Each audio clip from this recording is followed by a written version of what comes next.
Gumaan daw ang biyahe ng maraming bus ngayong hinigpitan ng pagpapatupad sa Yellow Bus Lane sa ilang bahagi ng EDSA. Pero kumusta naman kaya ang biyahe ng mga pribadong motorista? Narito ang report ni Isay Reyes.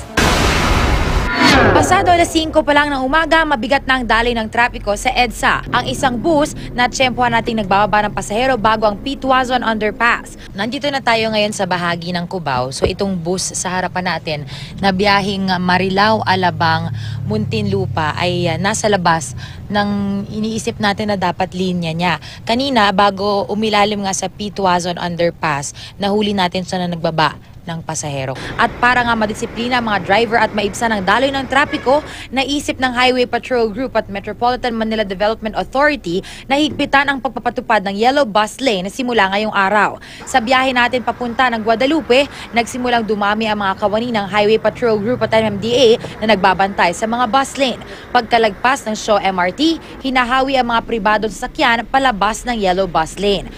Ang mga bus sa dalawang outer lanes. Mga pribadong sasakyan naman maging UV Express at mga taxi naman sa inner lanes. Ongoing po tayo, segregation bus sa yellow lane and din yung private at sinisita po natin para para bawal pumasok sila rito.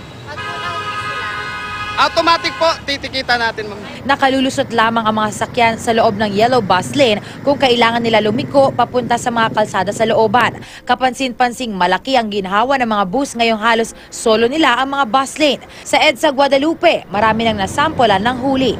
Inabot na 50 minuto ang naging biyahe natin mula sa EDSA Timog hanggang sa EDSA Guadalupe. Pareho lamang ito katulad ng normal na araw. Isay Reyes, GMA News.